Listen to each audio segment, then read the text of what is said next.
2023-24, dated 13th June 2023.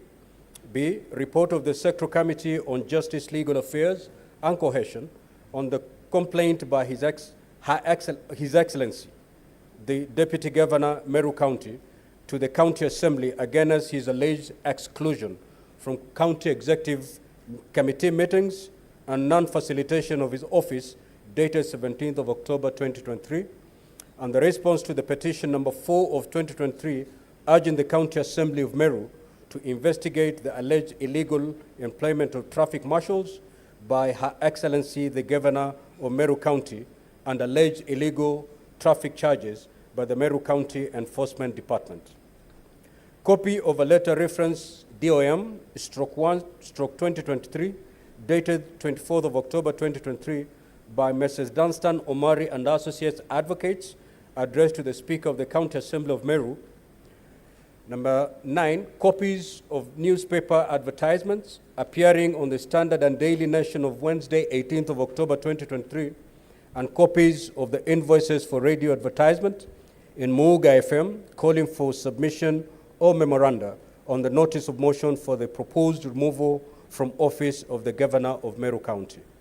10, a HP flash disk, 2 GB, containing video annexures evidencing the particulars alleged in the motion, as well as voice advertisement on the public participation on the motion run on Meru FM and the approved notice of motion and exhibits.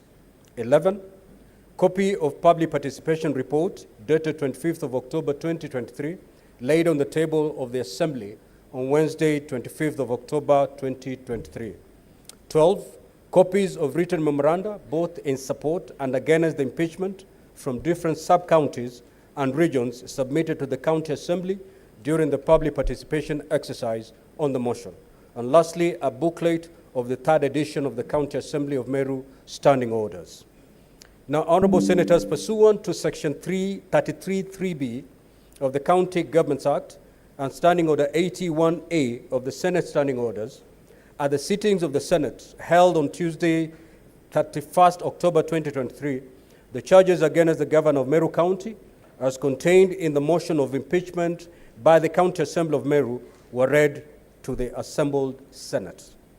Honorable Senators, ladies and gentlemen, allow me to remind you of the mandate of the Senate in relation to the proposed removal by impeachment of the County Governor as provided for under Article 181 of the Constitution, as read together with Section 33 of the County Governments Act 2012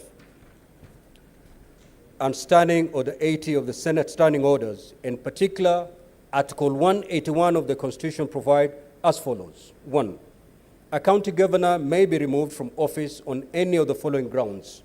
A, gross violation of the Constitution or any other law. B, where there are serious reasons for believing that the county governor has committed a crime under the national and international law. C, abuse of office or gross misconduct. Or D, physical or mental incapacity to perform the functions of the office of the county governor. 2, Parliament shall enact legislation providing for the procedure for removal of a county governor on any of the grounds mentioned in Clause 1. Section 33 of the County Governments Act 2012, Senate Standing Order 80 and the 3rd schedule to the Senate Standing Orders provide for the procedure to be followed in the hearing and determination of the proposed removal from office by impeachment of a governor. Specifically, Section 33(3) and Standing Order 81B of the Senate provide that the Senate may either, by resolution, appoint a special committee comprising 11 of its members to investigate the matter or investigate the matter in plenary. Honorable Senators, we recall that at a sitting of the Senate held on Tuesday, 31st of October 2023, the motion for establishment of a special committee was defeated. This, therefore, paved the way for a default position, the hearing of the impeachment charges against the Governor of Meru County, to be held by the Senate sitting in plenary. Honorable Senators, ladies and gentlemen, by way of a status update, pursuant to Rules 4A and 6 of the Rules of Procedure, when considering the proposed removal of the governor in plenary, the Senate invited the governor to appear and be represented before the Senate during its investigation. The Senate further invited the governor, if she so chooses to appear before the Senate, to file an answer to the charges with the office of the clerk of the Senate by 5 p.m. on Saturday, 4th of November, 2023, setting out the following. 1, the governor's response to the particulars of allegations. 2, the mode of appearance before the Senate, whether in person, by advocate, or in person and by advocate. 3, the names and addresses of the persons to be called as witnesses, if any, and witness statements containing a summary of the evidence to be presented by such witnesses before the Senate. And lastly, any other evidence to be relied on. Pursuant to Rules 4B and 7 of the Rules of Procedure, when considering the proposed removal of a governor in plenary, the Senate notified the County Assembly of the date for the commencement of the investigation and invited the County Assembly to designate members of the County Assembly who shall appear and be represented before the Senate during the investigation. The County Assembly was further invited, if it so chooses to appear before the Senate, to file with the office of the clerk of the Senate by 5 p.m. on Saturday, 4th of November, 2023, setting out documentation as follows. Designating the members of the County Assembly, being not more than 3 members, if any, who shall attend and represent the Assembly in the proceedings before the Senate.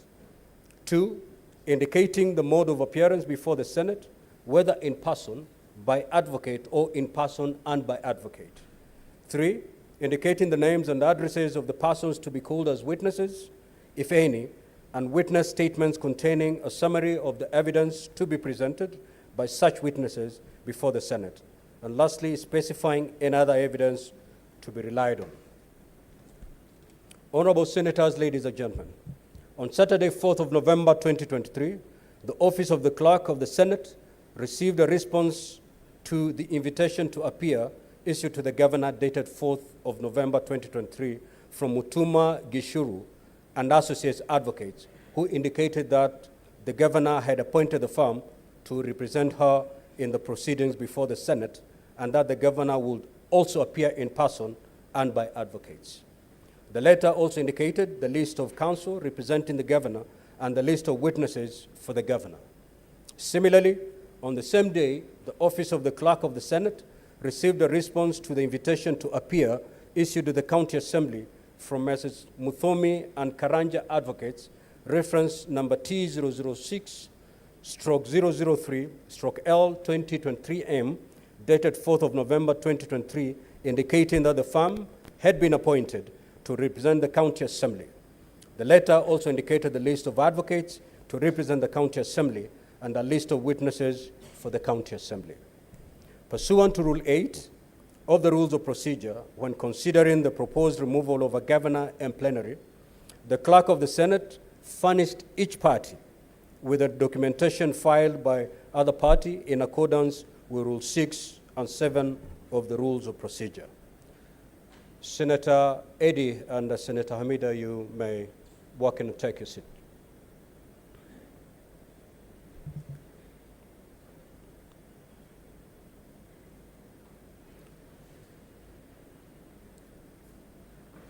Honorable Senators, ladies and gentlemen, the hearing program which has been circulated details the various activities in the hearing and determination of the matter and the time allocated to each activity. It will be crucial that all the parties comply with the time allocated. The parties will be notified of the balance of time on each activity through the clerks at the table. In summary, the program states that today, Tuesday, 7th of November 2023, after we have dispensed with preliminary matters, the charges against the governor, as submitted by the County Assembly, shall be read to the governor. This will be followed by an opening statement by the County Assembly. Thereafter, an opening statement shall be made by the governor. After the conclusion of the opening statements, the presentation of the case of the County Assembly shall commence and shall take us up to the end of today's sitting. At the sitting scheduled for tomorrow, Wednesday, 8th of November 2023, the Governor will have an opportunity to present her case before the Senate.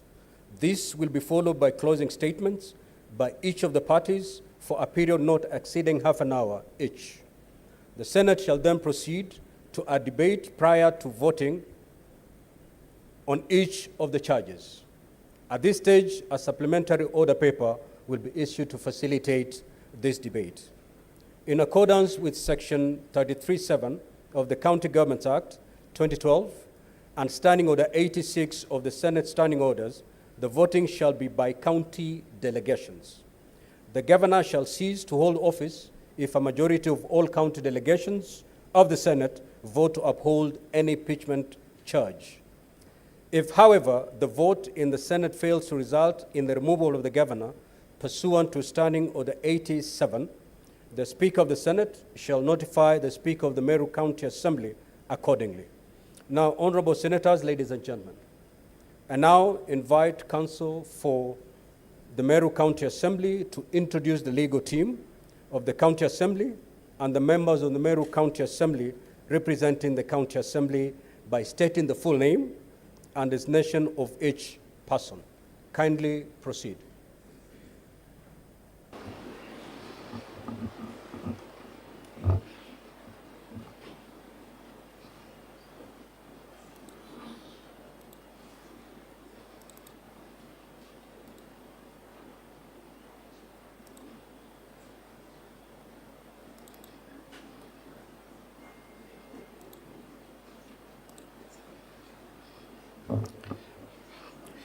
Thank you very much, Mr. Speaker and honorable senators. My name is Muthomi Thienkolu, an advocate and lead counsel for the County Assembly of Meru. I am assisted by Mr. 𝐊𝐀𝐄𝐄𝐍𝐻, an advocate, Mr. Maranya Domiciano Mari, an advocate, Mr. Ngure Benson Kinyua, advocate, Kawira Boniface Mwereru, advocate, Faith Mutua, advocate, Mwirigi Eric Murioki, advocate, Wanyenji Dennis Jeroge, advocate, and Mr. Kenson Mutethia, legal assistant. The witnesses that the Assembly proposes to call are Paul Mwaki Aremi, Dr. Gitonga Jeremiah Luruti, Honorable Mawira Evans Karia, MCA, Honorable Mugambi Redikiri Muruidhania, Member of the National Assembly for Bori constituency, Mr. Muroki Patrick Nkunga, who was the PA to the Deputy Governor. We propose to call Mr. Kaumbudu Paul Gikamati, and when we get there, Mr. Speaker, if we get your leave, any other witness that we may deem relevant, subject, of course, to your direction. We have brought the following MCAs as per your clerk's directions: the Honorable Dennis Kiogora, DMK, who is an MCA of the Meru County Assembly; Honorable Kiramana Aurelio Murangiri, who is an MCA; and Honorable Zipporah Gaki Manyara, who is an MCA. We have 3 members of staff also present: Teresa Chokera, who is Senior Sergeant at Arms at the Meru County Assembly; Lidsi McKenna, who is the Deputy Director of Research at the Meru County Assembly; and Mr. Edward Murethi, who is the Chief Sergeant at Arms at the Meru County Assembly. That's the team from the County Assembly, Mr. Speaker. Thank you. I now similarly invite counsel for the Governor to introduce the legal team representing the Governor and the Governor by stating the full name and the designation of each person.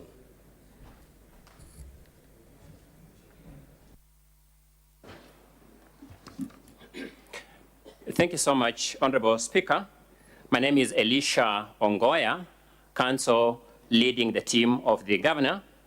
Other counsel appearing alongside me in this matter are Mr. Elias Mutuma, counsel, Dr. Duncan Munabi Okubasu, learned counsel, Mr. Robert Mutembei, learned counsel, Ms. Brida Kimathi, learned counsel, Mr. Batista Muirigi, learned counsel, Mr. Anthony Mwenda, learned counsel, and Mr. Collins Mwenda, learned counsel. We are also supported by Mr. Branley Maingi, a legal assistant. The Governor, Her Excellency Honorable Kawira Mwangaza, is also present. In terms of the witnesses that the Governor's team shall call in this matter would be Her Excellency Honorable Kawira Mwangaza herself, Honorable Nicholas 𝐊𝐀𝐖𝐈𝐑𝐀, Mr. Arayaru Adrian, and Mr. Dixon Munene. And that is the list, Honorable Speaker. Senator Faki, take your seat. On behalf of the Senate, I welcome the County Assembly's team, the Governor's team, members of the public and the media, to the Senate and to these proceedings today.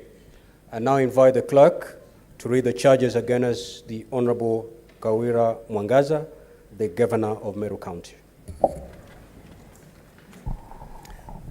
Order number 2, reading of the charges on the proposed removal from office by impeachment of Honorable Kawira Mwangaza, Governor of Meru County.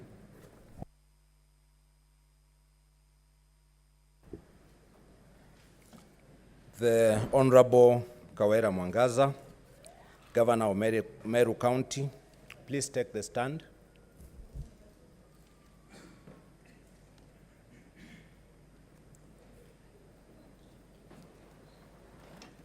Honorable Kawira Mwangaza, the Governor of Meru County, the charges against you as received from the County Assembly of Meru are as follows, and I quote, Charge 1, misappropriation and misuse of county resources.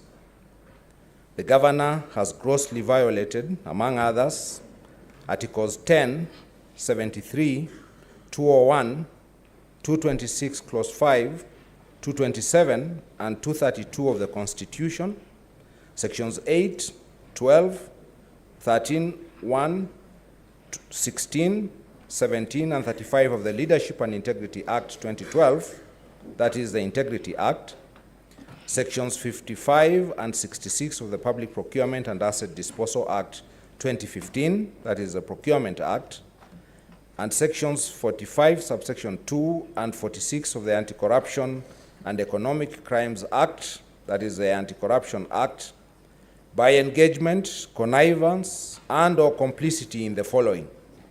A, the embezzlement of county funds through the Governor's sisters, that is Rose Kinya Gwantai and Miriam Gwantai, brother, that is Kenneth Gwantai Murangiri, brother-in-law, that is Nefat Kinywa, and the nephew to the Governor's husband, that is Edwin Mutuma Murangiri, all of whom are from now on collectively referred to as the Governor's relatives. B, the withdrawal of county funds under the guise of payment for various supplies by the Governor's relatives, yet they, that is the Governor's relatives, are ineligible to tender for or supply any goods or services to the county government. C, paying full salary and benefits for more than a year to Dr. Ntoiti, that is CEO of County Revenue Board, Paul Mwaki, that is CEO of Liquor Board, Peter Kimathi Mbae, CEO of Meru Microfinance, and Joseph Kithure Mberia, CEO of MEWASS, while knowing that those officers were not rendering any services to the county. And D, the diversion and misuse of county resources, including funds and motor vehicles, to run the governor's private charity, dubbed 𝐊𝐀𝐄𝐒, despite a previous promise to the Senate in the previous impeachment proceedings to refrain from conflating official county operations and 𝐊𝐀𝐄𝐒 operations. Charge number 2, nepotism and related unethical practices. The particulars of this charge are as follows.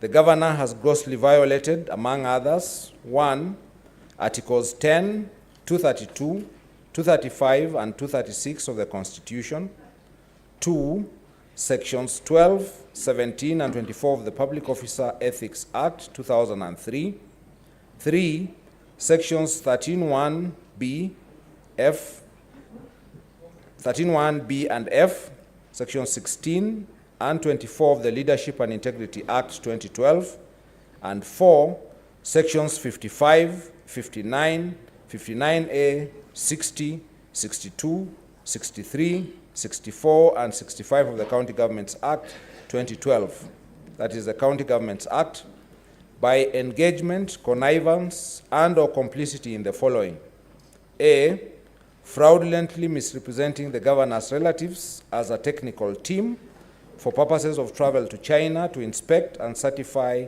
cancer treatment equipment, while knowing that the governor's relatives are not medical professionals. B, employing Edwin Mutuma Murangiri, who is a nephew to the governor's husband, as the CEO of Meru Youth Service, MYS, and the acting chief officer of the Department of Finance. C, the designation of 𝐊𝐀𝐖𝐈𝐑𝐀, who is the governor's brother-in-law, as the director of external linkages without transparent and competitive recruitment. And D, assigning diplomatic duties, namely engagements with foreign diplomats and dignitaries, to her unqualified sisters, namely Miriam Guantai, PA, and Ross Guantai, bodyguard. Charge number 3, bullying, vilification, and demeaning other leaders. The particulars of this charge are as follows. The governor has grossly violated, among others, 1, Articles 10, 19, 2, 28, 73, 75, and 179 of the Constitution, 2, Sections 9B, 19, and 24 of the Public Officer Ethics Act, 3, Sections 29 and 34 of the Leadership and Integrity Act, and 4, Sections 30, subsection 2 and 3C and D of the County Governments Act, by engagement, connivance, and/or complicity in, among others, the following: A, exclusion of the Deputy Governor from County Executive Committee meetings and other official functions. B, bullying, undermining, and posting insulting and demeaning messages about the Deputy Governor in a WhatsApp group styled Third Government 012, whose membership includes several officers who are subordinate to the Deputy Governor. C, encouraging and condoning insubordination and the making of insulting and demeaning public utterances by subordinate staff against the Deputy Governor and other elected leaders. D, bullying, undermining, and posting insulting and demeaning messages about the Deputy Governor in a WhatsApp group styled County Admin Services, whose membership includes several officers who are subordinate to the Deputy Governor. E, encouraging and condoning the removal of the Deputy Governor by junior officers from official county WhatsApp communication forums.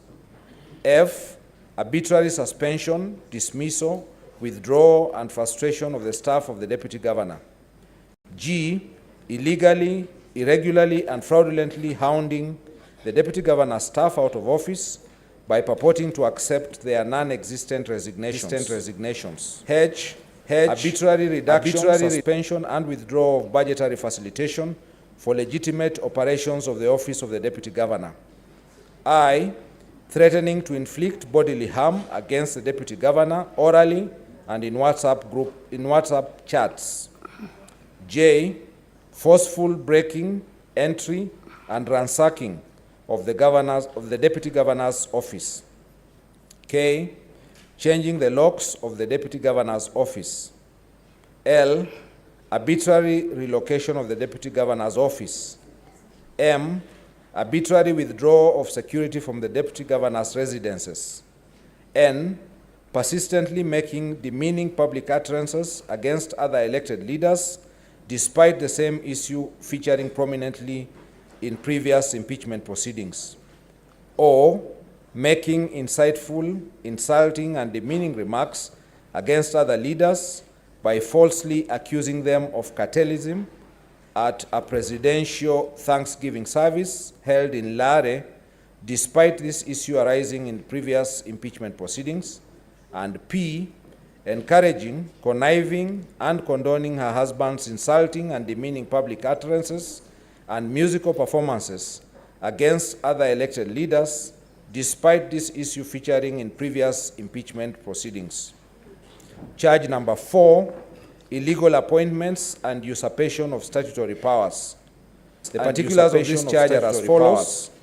The particulars of this charge are as violated, among others. 1. The governor has grossly violated, among others, 1. Articles 10, 235, and 236 of the Constitution, 235 and 236 Section 17 of the Public Officer Ethics Act, Section 17 of the Public Officer Ethics Act, 55, 59, Section 45, 65, 59, 69A, 64 and 65 of the County Government Act, 64 and 65 of the County Government of the Public Appointments, Section County Assembly's Approval Act 2017, bracket County Assembly's Approval Act 2017, Section 34, subsection 3 of the Public Service Section 34, subsection 3 of the Public Service Commission Act, Section 9, subsection 2 of the Meru County Section 9, subsection 2 of the Meru County Revenue Board Act, Section 4, subsection 2 of the Meru County Alcoholic Drinks Control Act, 2 of the Meru County Alcoholic Drinks Control Act, Section 11, subsection 2 of the Meru County Microfinance Corporation Act, 2 of the Meru County Microfinance Corporation Act, Section 18, subsection 2 of the Meru County Section 18, subsection 2 of the Meru County 2014 Water and Sanitation Services Act 2014,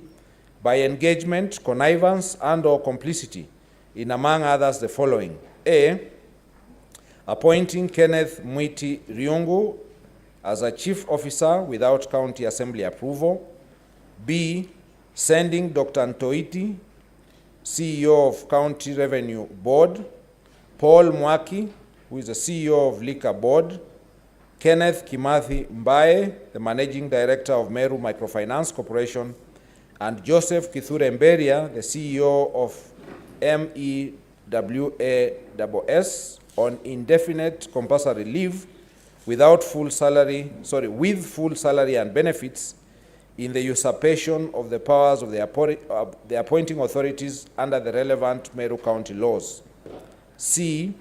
Deploying other persons in breach of a court order to perform the functions of the persons alluded to in subparagraph C above. D. Appointing unqualified persons, namely Edwin Mutuma Morangiri, Kenneth Mwiti Riungu, and Gitobu Nkanata, as acting chief officers without the requisite competitive recruitment and recommendation of the County Public Service Board. E. Disregarding the criteria for the establishment of offices within the County Public Service by recruiting traffic marshals without the involvement of the County Public Service Board. F. Usurping the powers of the County Public Service Board by creating offices of the traffic marshals, which is the sole preserve of the County Public Service Board. G. Employing a bloated workforce, more than 100 personal staff in the office of the Governor. H. Irregularly designating and paying various cleaners as senior support staff while having 16 support staff. And I. Appointing the following persons to hold county offices in an acting capacity for more than 6 months. 1. Monica Kagwima, Chief Officer Youth. 2. Koome Muthuri, Director Health Services. 3. Francis Mungai, CEO County Revenue Board. And 4. Silas Mbaabu Muguna, CEO Liquor Board. Charge number 5, contempt of court. The particulars of this charge are as follows. The governor has grossly violated, among others, Articles 10 and 73 of the Constitution, 2, Section 7 of the Leadership and Integrity Act, and 3, Section 10 of the Public Officer Ethics Act, by connivance and/or complicity in a contumacious, stubborn refusal to obey lawful court orders. 6, charge 6, this is charge number 6, illegally naming a public road after her husband. The particulars of this charge are as follows. The governor has grossly violated, among others, 1, Articles 10 and 73 of the Constitution, 2, Section 7 and 11, subsection 1C of the Meru Honors and Awards Act 2018 by naming a public road after her husband without following the applicable statutory procedures. Charge number 7, contempt of the assembly. The particulars of this charge are as follows. The governor has grossly violated, among others, 1, Articles 10, 174, paragraph I, 185, clause 3, and 195 of the Constitution, Section 39 of the County Governments Act 2012, and 3, Sections 18, 22, and 27 of the County Assemblies Powers and Privileges Act 2017 by engagement, connivance, and/or complicity in the following. A, refusal to honor lawful summons to appear before the Assembly's Sectoral Committee on Justice, Legal Affairs, and Cohesion to answer questions on the matters raised in the preceding parts of this impeachment motion. And B, directing her chief of staff and accomplice and lackey in malfeasance to write a contemptuous letter to the Assembly in response to lawful summons to appear before the Assembly's Sectoral Committee on Justice, Legal Affairs, and Cohesion. And C, in the refusal by her CECM, Finance, and County Secretary to furnish documents to the Assembly on the frivolous grounds that 1, an inchoate audit process was underway, and 2, the matters raised by the Assembly were sub judice, the latter frivolous ground being also disingenuous and contrived when viewed against the fact that the governor has already been convicted of contempt of court. The Honorable Kawira Mwangaza, how do you plead to the 7 charges? Guilty or not guilty? Not guilty. Thank you. You may proceed to take your seat, Honorable Governor. Next is the opening statement on behalf of the County Assembly. Council, you have exactly 30 minutes. Anything said after 30 minutes will be off record and may not be useful to your client.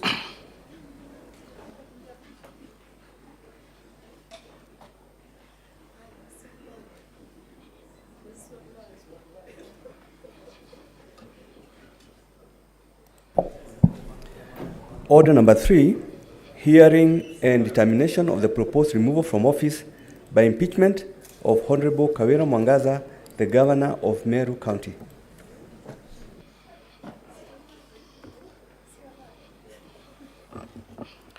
Thank you very much, Mr. Speaker and honorable senators. I'll be sharing the 30 minutes with my learned friend, Mr. Marius Maranya. In summary, Mr. Speaker and honorable senators, the impeachment motion before you is the 3rd one in barely a year presented before the Assembly against the Honorable Governor Kawira Mwangaza. The first impeachment motion was presented before the Assembly on 22nd of November 2022. It did not reach the Senate because the High Court issued an order preventing the MCAs from debating it. The second one was filed on the 5th of December, and it was brought before this Assembly. It contained, Mr. Speaker, 62 charges of nepotism, illegal appointments, usurpation of the constitutional and statutory functions of county organs. It contained allegations on incitement, bullying and vilification of other leaders, a matter now still before you. It revolved around disrespect to the assembly through forceful entry and mobilization of riots against the assembly. A matter now before you in different particulars. It involved violation of public finance management laws. Again, a matter before you, only the facts have changed, the fundamental problem remaining. And then, of course, that motion came here, and it did not succeed. Notably, Mr. Speaker, when we came, the governor took the posture of an innocent and vulnerable victim of toxic masculinity, harmful patriarchy, gender stereotyping, gender discrimination, and political machinations. And in short, the governor took the posture that if something went wrong in Meru, as we submit, something has been terribly wrong in Meru for a year now and counting, our defense was, it wasn't me.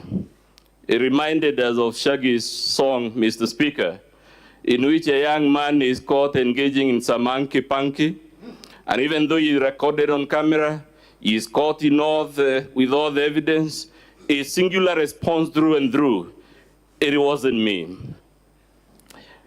After we moved from this Senate, Mr. Speaker and honorable senators, even though the Senate dismissed the charges, it gave the governor many pieces of free advice, free lessons on how to run the county. And after we left here, there was a brief honeymoon of peace in Meru, lasting only a few weeks. This honeymoon was characterized by courtesy calls by various leaders pledging in public to support the governor, and promises by the governor that she would turn over a new leaf and Meru would be lastly peaceful and orderly and run in accordance with the Constitution. When we came here, Mr. Speaker, I recall prefacing our presentation about, or rather with the story of a leader in Europe who that time we were telling you had waged wars on all four directions of the campus, north, south, east, and west. On each direction, this leader was at war with another country and another civilization for no good reason. Today, Mr. Speaker, we want to preface the motion before you with yet another allegory from Europe about the tragedy of a man from Russia called Kondratiev. This was a multi-talented Russian citizen who was a poet, publisher, oralist, military officer. He was the embodiment of all the nice things a single man can achieve in a single lifetime. He was implicated in a treasonable act called the Decembrist Uprising of 1825 in Russia, which sought to depose the Russian monarch. Those days, the monarchs were called Tsars, from office. And after he was convicted of this offense, he was sentenced to public execution by quartering. This is a method of execution, Mr. Speaker, that involved tying the four limbs to a horse, and the horse is being driven in different directions, or cutting the body in four pieces and exposing the bowels and whatnot. Pleas were made to Sir Nicholas, who was the monarch, that this was too macabre a method of execution, and even though the sentence could not be vacated, the king was implored to impose a more humane way of execution, and the king agreed that Kondratiev could be executed by hanging, which I think is the method in our laws for executing people. On the day of execution, and in those days, Mr. Speaker, executions were done in public stadiums, like Nyayo Stadium, full of people and spectators. So on the day of execution, this gentleman is led to the gallows, the crowds watching in the full stadium, and as he fell you know, you're supposed to fall so that your neck breaks and you die. The rope broke and 𝐊𝐀𝐖𝐈𝐑𝐀 fell to the ground, and after a few seconds of dizziness, he dusted himself and addressed the gathering, telling the crowd, you see, in Russia, they don't know how to do anything properly. They don't even know how to make a rope. We are submitting, Mr. Speaker and honorable senators, that by the governor persisting in the very series of misconduct that brought us here 1 year ago, the only change being the particulars, she's actually telling you that you see in Kenya, the Senate doesn't know how to do anything properly, not even how to impeach a rogue governor. Anyway, after this guy fell to the ground, in Russia then this was considered a message from the gods, that the gods did not intend the prisoner to be executed, and the king was allowed to grant a pardon if this type of miracle happened. So, a messenger was sent on horseback to the monarch in a large white horse to tell him about this miracle and request the monarch, as was the custom in Russia, to sign the pardon. And indeed, the monarch began drafting the pardon, and just as he was about to sign it, he asked the messenger, by the way, did 𝐊𝐿𝐿 say anything when this miracle of breaking of the rope in a public hanging occurred? And of course, the messenger told the king, yes, he said in Russia, they don't know how to do anything, not even how to make a rope. And the monarch said, in that case, let us prove the contrary. The monarch tore the pardon and directed that the execution be repeated the following day, and this time the rope did not break, marking the end of the sad story of 𝐊𝐀𝐖𝐈𝐑𝐀, a Russian poet, singer, military officer, and many other things. Why do we say this story, Mr. Speaker? We'll be presenting evidence before you, and even as the charges were read, you heard several times the clerk saying this issue was alive in the previous proceedings. What happened? The governor, after the brief few weeks of camaraderie, adopted a defiant stance in which she held, and she has it even in her own evidence, several public rallies defiantly telling whoever can to listen, kaende, kaende, kabati, kabati. Kaende, kaende, Mr. Speaker, is Sheng, is Nairobi slang for I don't care, whatever will be, I'll do what I do. In Swahili they say, na liwe liwalo. That is the meaning of kaende, kaende. And we'll be showing you how, throughout the last 1 year, even after the graceful lessons from Senator Tobiko, I recall, from the other senators, the governor's mantra in persisting on this series of misconduct is, I don't care, whatever will be, will be. 𝐊𝐀𝐖𝐈𝐑𝐀, 𝐊𝐀𝐖𝐈𝐑𝐀, whatever will be. She doesn't care about the consequences, the future, and whatnot.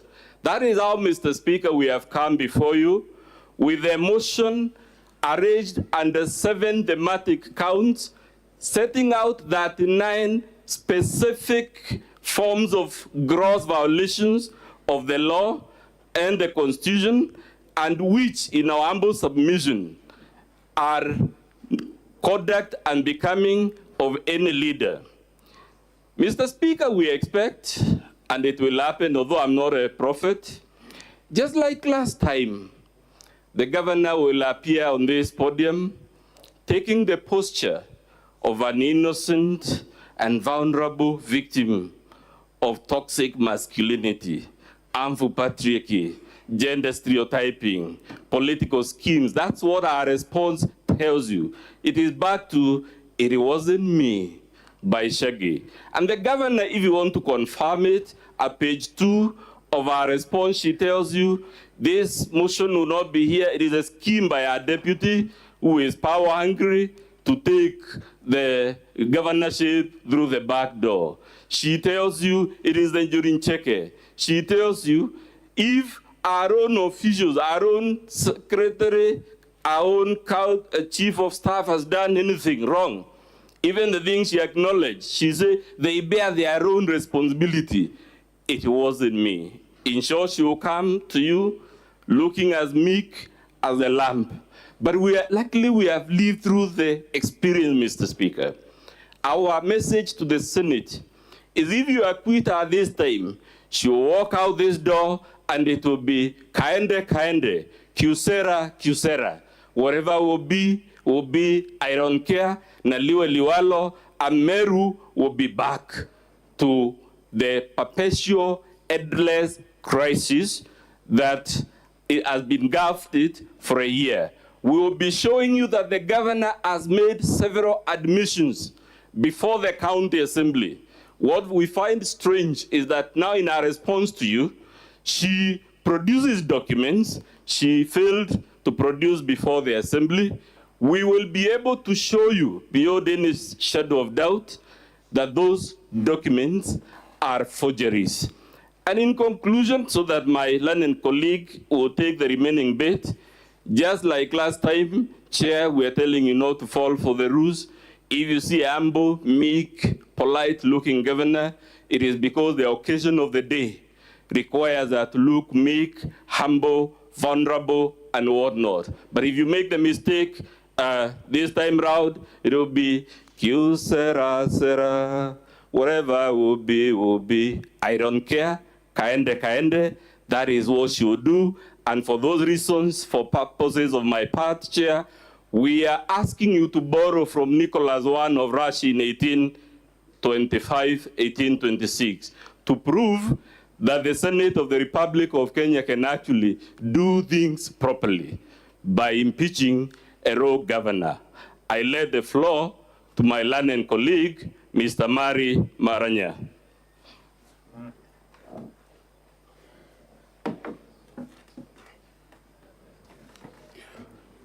Thank you, Honorable Speaker, Honorable Members of the Senate. My name is Marius Maranya. And Honorable Speaker, for the interest of time, allow me to jump right into it. I will start by setting out the mandate of the Senate, as has been clearly set out previously by Apex Court, the Court of Appeal in the case of Wambora's case, as well as the Supreme Court in the Sonko's case, did set the mandate of this House as clear as their role is to investigate and confirm that there exists sufficient evidence to substantiate the allegation made against the governor. Therefore, the Supreme Court noted that the Senate does not sit as an appellate forum. Theirs is a single role, that is to investigate and confirm that the allegation, as well as the evidence that has been adduced by the Senate, is substantiated. They have gone ahead, Honorable Speaker, to state that impeachment proceedings are not in the nature of criminal proceedings. They are not proceedings to establish culpability or criminal culpability against the governor. However, they have stated, the court has stated, that the impeachment proceedings is all about accountability. It's all about political responsibility. It's all about political governance. And as a result of that, they have set the standard of proof. Unlike in criminal cases where the standard of proof is beyond reasonable doubt, the proceedings of impeachment, it is not required to prove beyond reasonable doubt. Indeed, the Senate went ahead and stated that the proof is way below the standard of, way below that of a balance, beyond reasonable doubt, but slightly above that of a balance of probability. In the fullness of time, Honorable Speaker, Honorable Members, we shall produce evidence upon your leave to call evidence that to prove that the governor has failed or breached the political responsibility. She is in breach of political accountability. So she is in breach of accountability, and she is in breach of political governance in a manner that warrants her impeachment. We shall again demonstrate to this Honorable House that the conduct of the governor over time, over the 1 year she has been in office, has not been beyond reproach as is required. The conduct of a state officer should be beyond reproach. Indeed, it's likened to that of a sister's wife. But instead, or to the contrary, the governor has behaved in a manner that has been construed by this House as well as the court to amount to an impeachable conduct. We shall demonstrate that one upon the opportune time, Honorable Speaker, when we shall be required to call evidence and adduce, to call witnesses as well as adduce evidence. We shall demonstrate, Honorable Speaker, that the governor, a once a pedigree person, has disastrously turned tragic and has been likened in Meru County to King Saul. We shall demonstrate that the relationship between the governor and the people of Meru, the relationship with the governor and the leaders of Meru, both elected and political and non-political, our relationship with women organizations in Meru, our relationship with all actors, including the informal government called 𝐊𝐀𝐄𝐑 and all other leaders, including our deputy, has irretrievably broken down. And that therefore, there exist irreconcilable differences between the governor and everybody, all actors within Meru. We shall demonstrate that one clearly, Honorable Speaker, when we will have a chance to adduce evidence. We shall also demonstrate to you in the fullness of time how the governor has placed the county resources that is appropriated by this Honorable House to Meru County has been placed under the custody or under the domain of our relatives, and that is a relative with very close blood consanguinity, that is sister, brother, for one reason, Honorable Speaker, to plunder it. To plunder it. We shall demonstrate how Meru County having a very high prevalence of cancer, and it is even said that we top in the entire world, not even in the country, which has been prevalent for quite a long time. Meru has been leading in cancer. And when the county got an opportunity from an international well-wisher that please send us a group of technical persons, technical in terms of cancer treatment, to come and benchmark with us for purpose, to come and inspect the cancer treatment machines for purposes of equipping Meru Cancer Treatment Center, the governor was audacious enough to get clearance from the Minister of Devolution, and you'll be surprised that instead of getting for the oncologist, the radiologist within Meru, serving the cancer center in Meru, was audacious enough to put into the flight her sister, her brother, and her brother-in-law to go for 2 weeks in China to go and be frolic of themselves. There's an opportunity that we lost as a county. It's an opportunity that we lost to equip the only cancer center that we have in Meru. We shall demonstrate that one at the opportune time. And the letter that was sent to that is not even shocking enough, the letter that was sent to the Minister of Devolution as well as to the Chinese embassy is that the following persons, a clear case of misrepresentation, are technical person matters of cancer.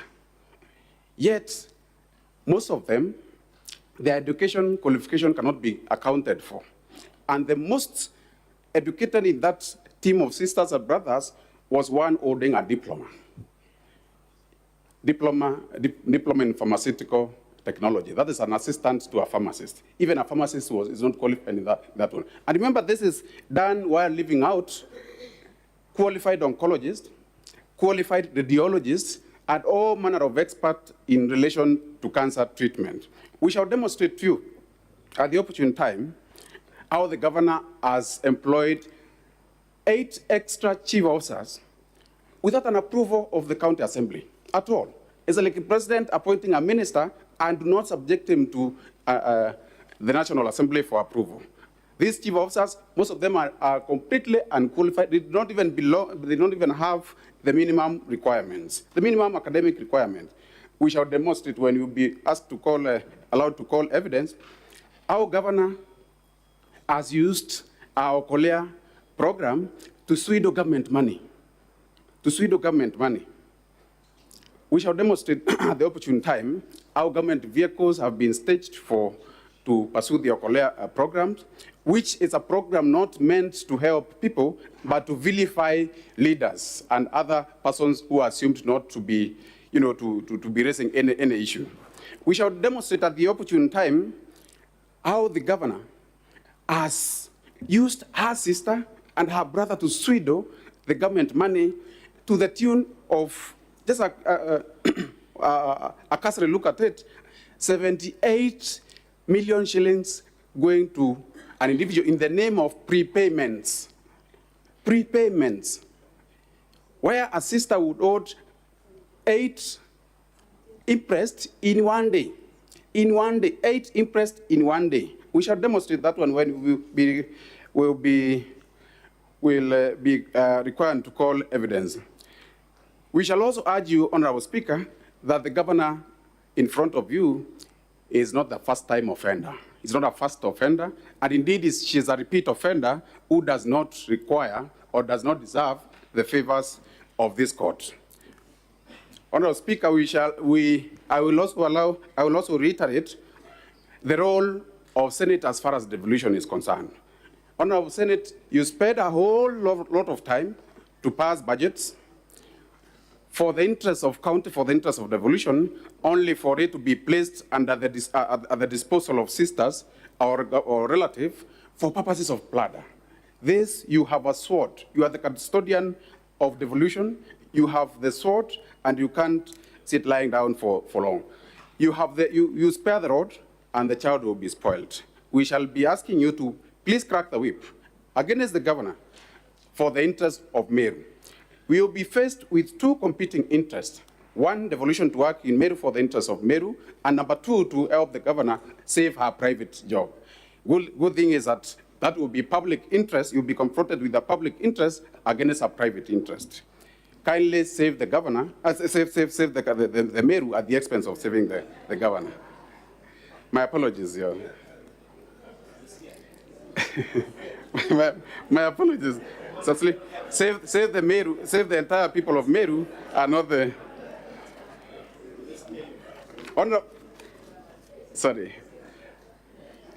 Honorable Speaker, at the opportune time, we shall demonstrate that the center cannot hold anymore. And we'll be urging you to save the members of the County Assembly that back and forth, to and from the Senate, to and from the Assembly. If someone has been brought here barely 10 months ago, there must be an issue. It is not just in vain, it is a result where the center is not able to hold anymore. We shall demonstrate how the governor has completely violated a court order, completely. With a lot of, just like she contempted against this Senate by completely making a mockery of their advisory by Honorable. For Aulia, I'm reminded it's for Aulia. The way the governor has completely usurped the County Public Service Board, we'll give you an example where the governor advertised for 3 officers in her office, that is her personal public communication officer 1 and 2, and the governor shortlisted 17 for purposes of recruiting 3, and out of 17, the governor only recruited 1. Out of 17 who applied, instead of recruiting 3, the governor recruited 6. And what surprises me, and this should also surprise the Senate, is that out of the 3 that were recruited, only 1 was in the shortlist. Only 1 in the shortlist. The other 5 were not in the shortlist, and they were not even applicants. We shall demonstrate this one. Honorable Speaker, I have had a cursory look at our defense, which she has only attempted to, in the misappropriation of funds, the governor has only attempted to prove by submitting interest in relation to only, instead of accounting for 78 million, she has only accounted for 2.3 million. And if you look at the 2.3 million, the documents that have been used, that is the work ticket as well as the voucher, 99% of them are not signed by the examiner, are not signed by the director of accounts, and therefore they have been prepared hurriedly for purposes of your consumption. We shall demonstrate to you our certain work ticket, our one work ticket has been used to account for 17 imprests. It has been used 17 times with the same registration number, the same serial number has been used 17 times.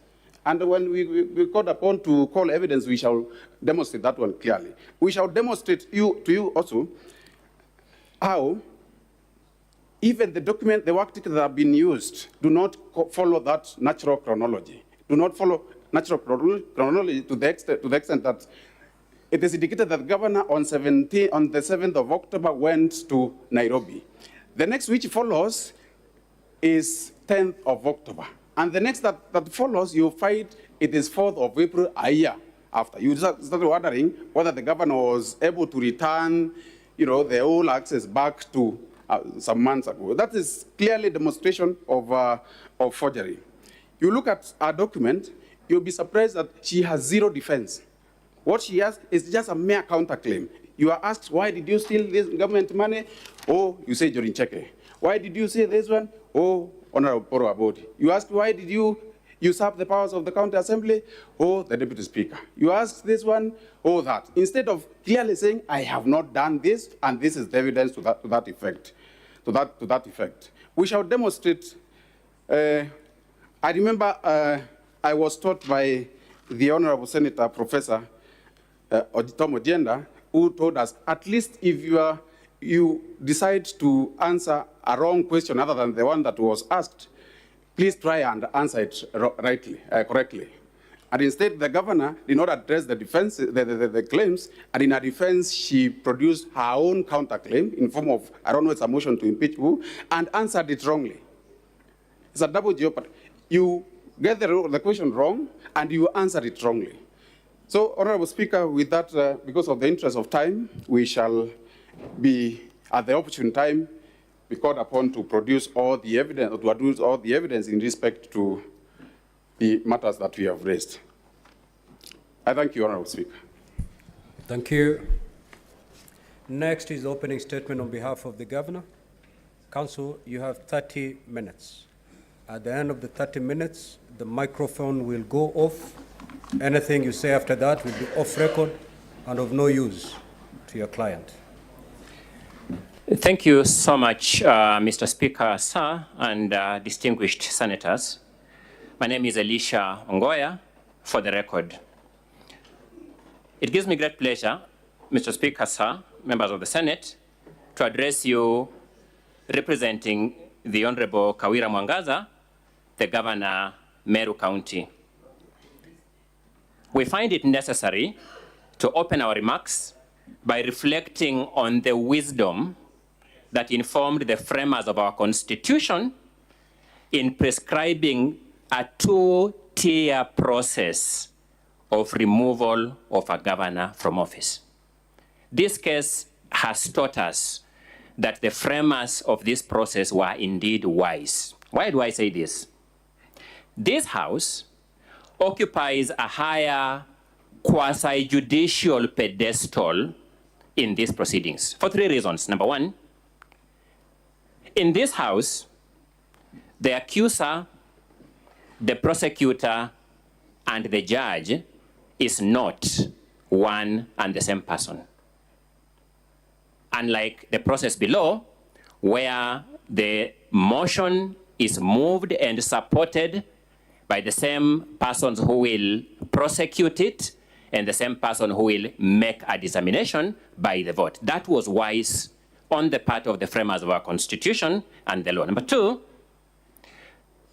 the diversity of this House in terms of the origin of the decision makers implies also that the members of this House do not come, for lack of a better word, contaminated by local politics. And number three, this House, in terms of the architecture and design of the Constitution and the decision-making process in this matter, is expected to bring the much desired objectivity in this process. The Honorable Kawira Mwangaza also takes this opportunity to reflect on the constitutionally prescribed grounds for removal of a governor from office. Mr. Speaker, sir, we appreciate that this was one of the first orders you took members through, because it is critical that throughout this process, we keep this criteria at the back of our mind. The drafters of our Constitution grafted grounds using specific adjectives. Number one, gross violation of the Constitution. I've been asking myself, why not just violation of the Constitution? Number two, where there are serious reasons for believing that the county governor has committed a crime under national or international law. Again, I was reflecting on the question, why not just reasons to believe? Why serious reasons to believe? Number three, abuse of office and gross misconduct. Again, I was asking myself this question, Mr. Speaker, sir, distinguished senators, why not just misconduct? It's our humble submission that it cannot be for nothing that the framers of our Constitution and the law used these descriptive words. Whereas the Constitution and the statute do not give us a definition of gross misconduct, the Supreme Court of this country, an important institution in giving meaning to our Constitution, has supplied us with meaning of that term in a process that involved the removal of a judge from office. This was in the case of Muya versus the tribunal appointed to investigate the conduct of Justice Martin Mati Muya. And in the interest of time, I will just pick out the attributes that the Supreme Court said constitute gross misconduct. The Supreme Court used the following words: it must be atrocious, it must be colossal, it must be deplorable, it must be disgusting, it must be dreadful, it must be enormous, it must be gigantic, it must be grave, it must be heinous, it must be outrageous, it must be odious, and finally, it must be shocking. Those are not my words. Those are the words of the Apex Court of the Republic of Kenya, giving all of us guidance on how to deal with matters such as this. I also observe that the rigorous standard that must be applied to the removal of a governor in office, let me withdraw that. Let me say, number one, the standard for removal of a governor in office, taking into account the adjectives used by the drafters of our Constitution, as defined or as interpreted by our Supreme Court, suggests that the process must be rigorous. And I was trying to rationalize it. Why did the lawmaker insist on such a rigorous standard? It must be consistent with the rigors of assuming the office itself, because the process of assuming the office of governor is not mild. Mr. Speaker, sir, distinguished senators, I am aware that there are members sitting in this house who have attempted to vie for office of governor, and they'll bear with me witness that that process is rigorous. In the case of Meru, it must be borne in mind that there are 772,000 registered voters whose voices were heard, and out of those voices, Honorable Kawira Mwangaza assumed the office of governor of Meru County. That is a rigorous process. Mr. Speaker, sir, distinguished senators, the Honorable Kawira Mwangaza beseeches this House to employ the above test as what we describe as the constant north, the guiding star, in these proceedings. What the governor is telling this House in simple terms is this: do not be preoccupied by the allegories from Europe. Look at the evidence before you. The law of evidence, which my learned colleague, Dr. Mudomi Thiankolu, has taught for many years at the university, presents as follows, honorable senators. Evidence is not counted. Evidence is weighed. Eventually, put this evidence on the weighing scale and come to a consensus conclusion that can we, in good conscience, remove a fellow citizen from the high office of governor on the strength of the material presented before us.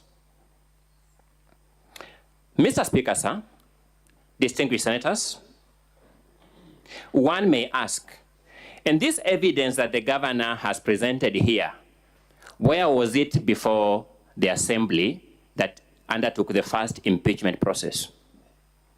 The Hansard of the assembly will bear the governor out, that the governor's legal team went before the assembly with this evidence and asked the Speaker of the Assembly, direct us on how we present this evidence before you. And the Speaker of the Assembly ruled that both the legal team and the governor herself were, in parliamentary parlance, strangers and could not table material before that assembly. Mr. Speaker, sir, distinguished senators, 2,400 years ago, that great Greek philosopher, Socrates, is documented to have prescribed the 4 essential attributes of anyone who sits in the position of a judge, as you do today and as you will do tomorrow. He observed, and I quote, 4 things belong to a judge: to hear courteously, to answer wisely, to consider soberly, and to decide impartially. Distinguished senators, today and tomorrow, in relation to the business that keeps us here before you, you sit as judges. The humble plea of the Governor, Meru County, to this distinguished House is that you apply this 4-part Socratic test. And that if you do that, she asks for no more favor. The chips will fall in their place and she will naturally be vindicated. The governor has furnished evidentiary material before you in the nature of, number 1, her response, affidavits in support of that response, an index of annexures, which are documentary exhibits, and 2 flash disks with various video clips that would contextualize for you what the political atmosphere in Meru is. Despite that political atmosphere, which is the reality in which this governor operates, the Controller of Budget report has indicated that this governor leads a county that has a 71% absorption of its development budget. Honorable senators, you sit here oversighting many counties, and you know better than I do the degree of efficiency one requires in this country to even achieve that feat. The latest InfoTrack research, which is less than a week old, has ranked the Honorable Governor Kawira Mwangaza among the top 4 performing governors in this country.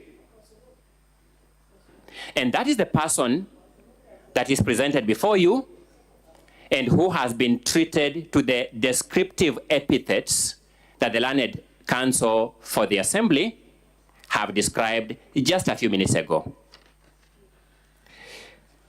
We had the privilege, honorable senators, of following debate on the motion on whether this House will go the committee way or will go the plenary way. And we were persuaded by the following submission by members of this Senate. We want to know what is happening in Meru.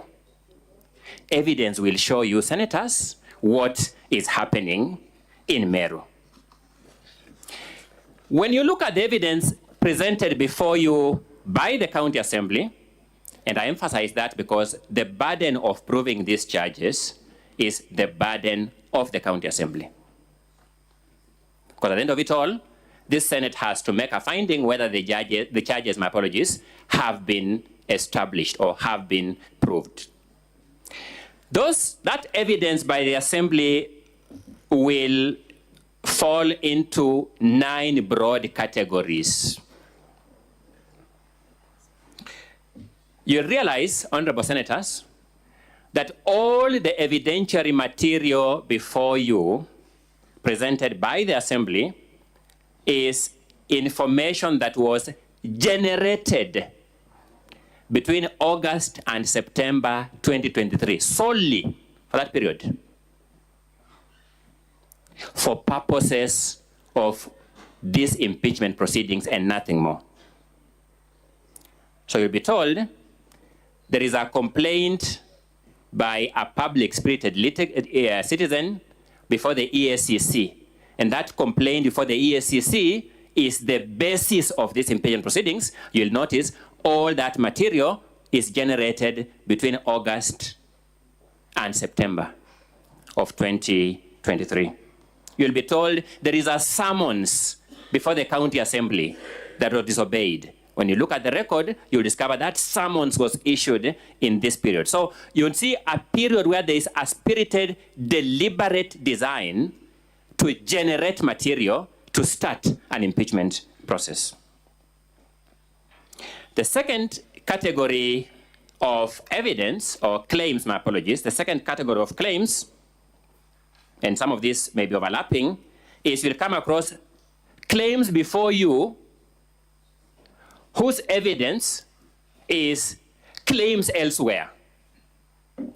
We are claiming before you that the governor is misusing county resources, not because the Auditor General's report says that, not because we have evidence from IFMIS saying that, no, because there is another complaint before EACC saying that. So use a complaint as the supporting material for the complaint before you. The third category is that all the claims made before you, we shall be asking this Senate to seek clarification by way of asking, and we shall be asking this Senate to bear in mind as it makes a decision, which of those claims shows what action or inaction on the part of the governor. The county government is an entire system of government. A lot of things may happen. A county government driver may be driving and may knock down somebody on the vehicle. That's a wrong. The question we'll be asking is, how do you tie that to the governor? So of all these claims, we shall be demonstrating to you that there's a failure to show the causal link between the case presented before you and the person presented before you for removal from office. The fourth category of matters will be what you call, my learned colleague gave me these words, dead matters that have been resurrected for purposes of infusing an element of meaning to this motion. You'll discover that the claims and the supporting material before you will be the same claims and supporting material that were presented before this Senate a while back, as again the same governor, and this Senate voted to find that those claims on that material, that very material now coming before you, did not pass the threshold for removal of a governor from office. You will then come across matters that are pending before other constitutional bodies. Complaints pending before the courts, complaints pending before EACC, over which no determination has been made that's adverse against the governor. Then the fifth category, my apologies, the sixth category, is you will come across very contradictory claims. Very contradictory claims. Allow me to just demonstrate this by way of example in two cases. When you look at count 5 of the grounds in support of the impeachment motion, you'll see a claim of contempt of court. You'll see that claim. When you look at ground 1, in particular, sorry, count 1, my apologies, count 1, ground C,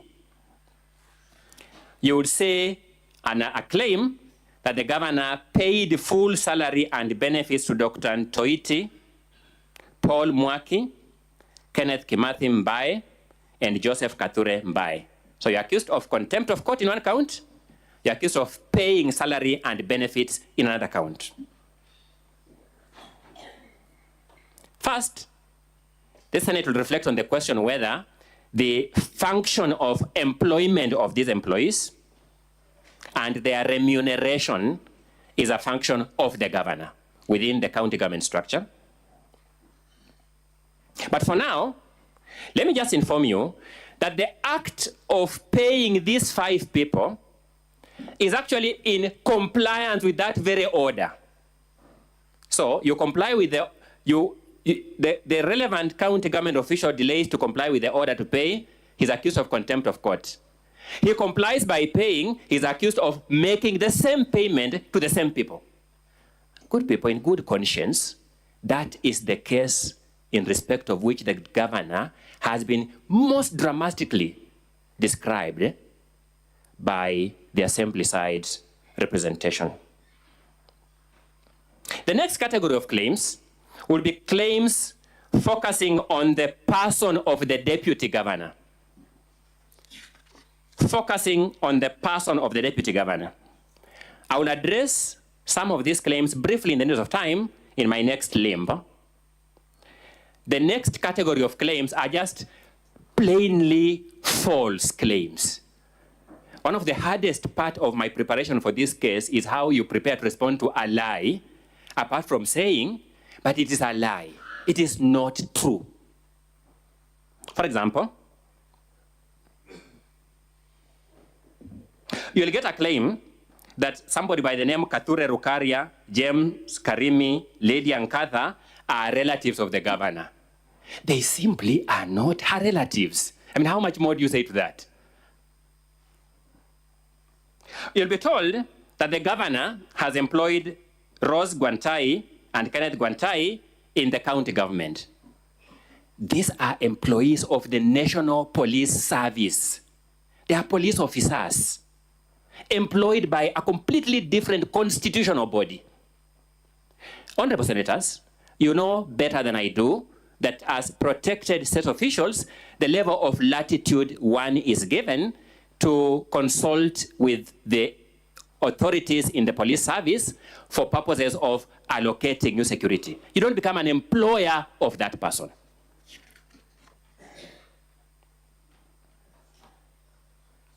You'll be told that the governor has embezzled county funds through one Miriam Gwantai. That's what you'll be told.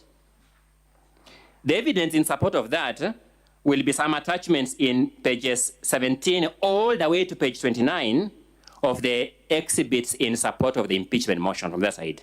You will then go there looking for the name of Miriam Gwantai as a recipient of the money. You will not get it there. It's just false. You'll be told that Nefat Kinywa is a brother-in-law to the governor. I have had to reflect on the meaning of the word brother-in-law.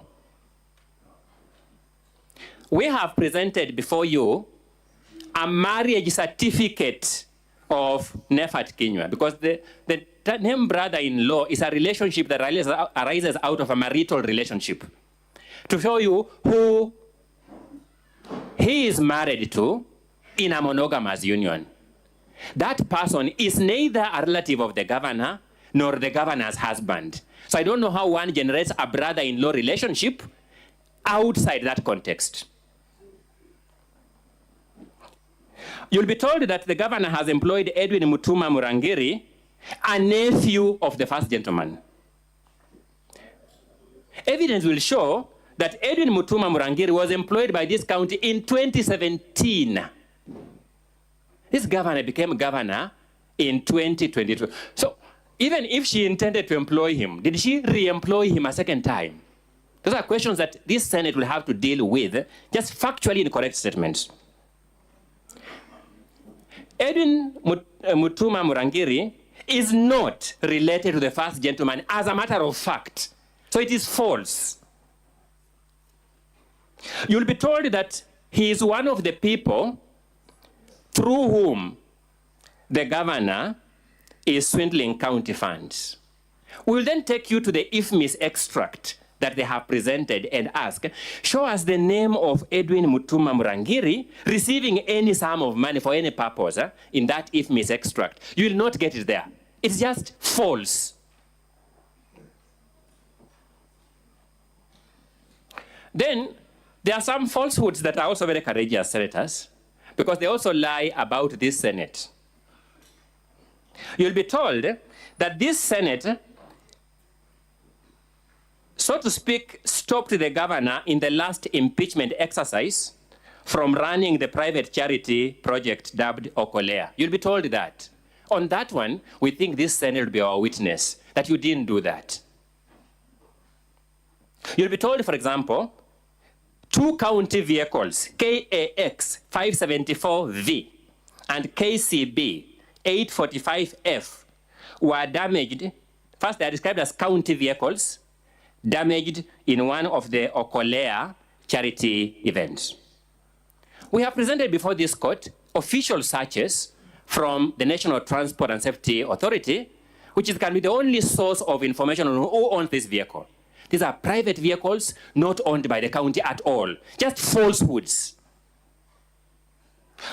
And you'll be told, honorable senators, that the governor has assigned diplomatic duties to her unqualified sisters. I was reviewing the law on this. Function number 1 in the 4th schedule of the national government, function number 1 is foreign relations. So how does the governor engage in foreign relations? Just falsehoods. You'll be told the governor has named a public road after the husband. I was reflecting on this, Mr. Speaker, sir, honorable senators. If you were to tell the assembly side to take you to Meru and take you to a road named after the first gentleman, you'll get the meaning of what is called a wild goose chase. You'll not get to any particular road located anywhere called the name of the first gentleman. Instead, they will tell you, let us remain on Facebook. There's some post on Facebook somewhere. Then you'll come across just distorted claims. Distorted, misrepresented claims. For example, Mr. Speaker, sir, and honorable senators, you run offices here and know that your offices here are supplied with hospitality supplies. Some sugar for your guests, some soft drink, some water. So somebody will go to IFMIS and find an entry, hospitality supplies, which are things ordinarily bought from petty cash impressed. They'll make a report and say, these are hospital supplies in their report to you, to create an impression that this person in the governor's office is actually supplying our hospitals. And I mean, how do you deal with that, honorable senators? These are the things that have been brought here. When you hear my learned colleagues on the other side making very dramatic representations, let me manage your expectations. There is something called an anticlimax. You'll be told that the governor is culpable of bullying, undermining, and posting insulting and demeaning messages about the deputy governor. This is a sad claim, and I must emphasize this. I would want you to finally contextualize this matter. There is a video clip that will be played here of the deputy governor chanting with a group of youths in Meru County, chanting the following slogans. Kawira doesn't have a home. Oh yay, oh yay. She doesn't have a home. Oh yay, oh yay. She's a prostitute. Eh yay. She's a prostitute. Eh yay. Mutuma, kindly strategize. Eh yay. You will see that is the video that the governor replies to. And the governor says in reply to that video that is calling her a prostitute, that I cannot be intimidated and I cannot be cowed by these childish, mannerless, mobilized people. You'll be told, no, focus on these words, that I'll not be cowed by these childish, mannerless, mobilized people, but forget the video she is responding to in the same WhatsApp group, calling her prostitute. Honorable Senators, the voting that you make in this Senate is a constitutionally prescribed voting governed by your conscience and your oath of office. The bundles presented by the Assembly side are certainly bigger in volume than the bundles the governor presented here, because as I told you, how do you respond to a lie other than saying all these 100 pages are a lie? Then you keep quiet. They've given you a big house, big in stature, but if you look carefully at the pillars of that house, if you look carefully at the columns of that house, you'll discover that their constituent material are biscuits.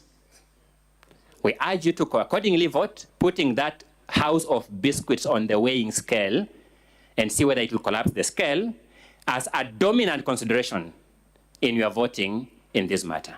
And that is the governor's opening statement. Thank you, Mr. Speaker, for the audience.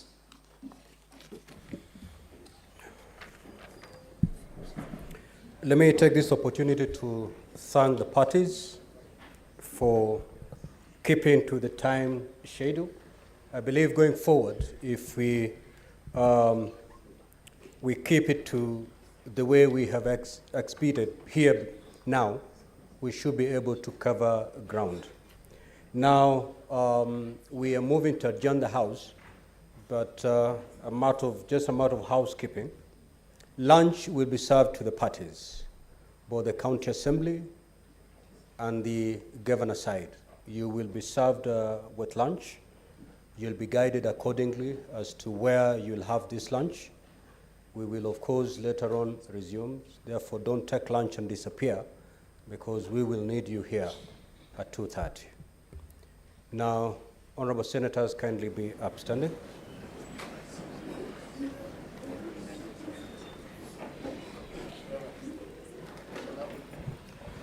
Now, honorable senators, it is now 4 minutes to 1 p.m. Senator Karen, do you have any medical condition?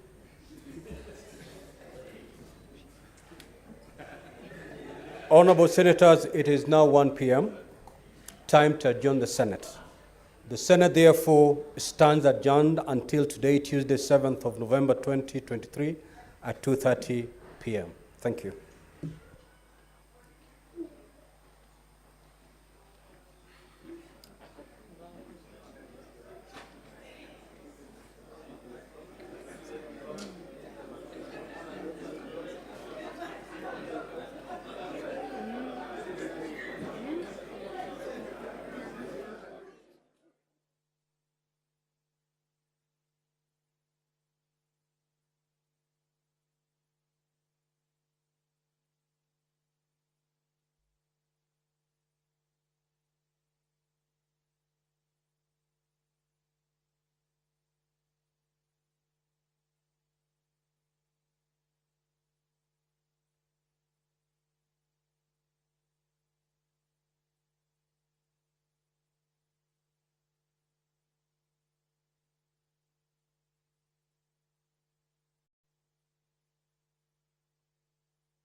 sittings. And in the order of business for the members this afternoon is that the members will be considering a motion that seeks to establish a special committee to investigate and report on the proposed removal from office by impeachment of Honorable Kawira Mwangaza, that is the governor of Meru County. This is a motion that will be moved by the Senate Minority Whip. This is the Narok Senator, Honorable 𝐊𝐀𝐖𝐈𝐑𝐀. And this follows a motion that was approved by the Meru County Assembly to remove from office by impeachment the Honorable Kawira Mwangaza, that is the governor of Meru County.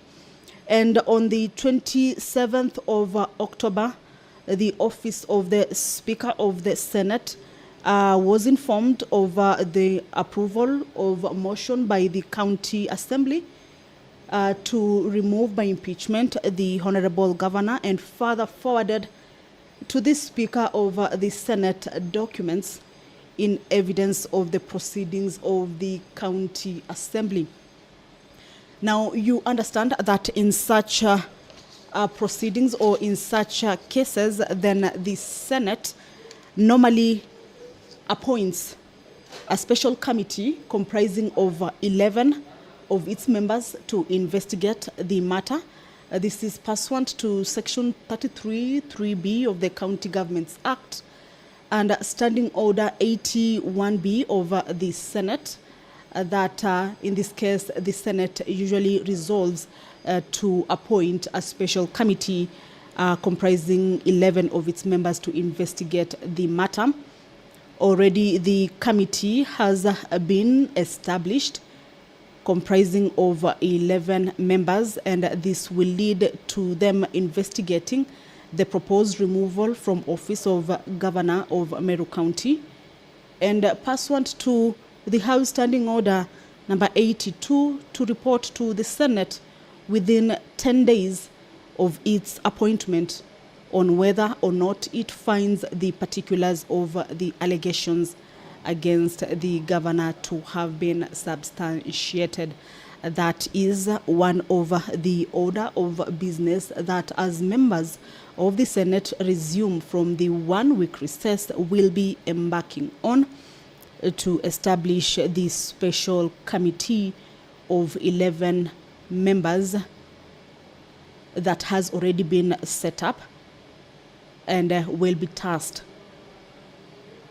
with investigations on the proposed removal from office of the governor of Meru County. So that is a business that in this afternoon sitting we will be hearing from the senators on the way forward, but as it is, this motion is already in place, and the members will be taking into consideration this particular motion that will be moved by the Senate Minority Whip, Narok Senator Honorable 𝐊𝐀𝐖𝐈𝐑𝐀.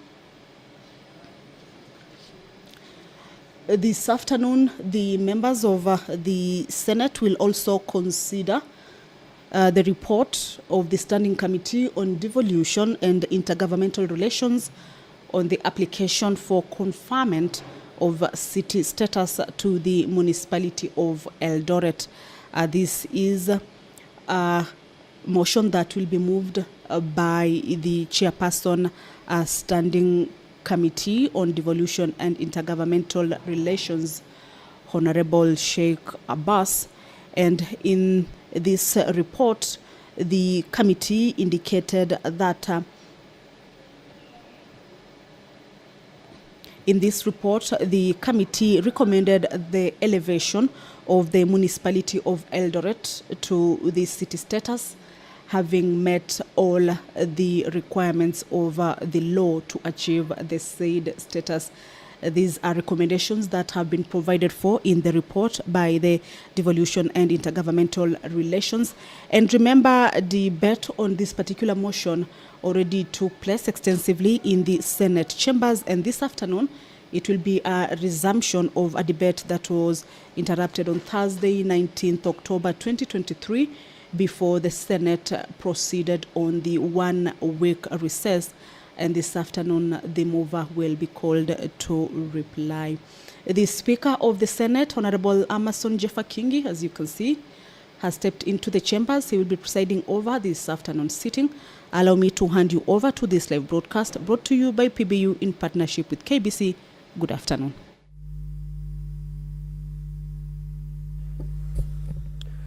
Let us pray.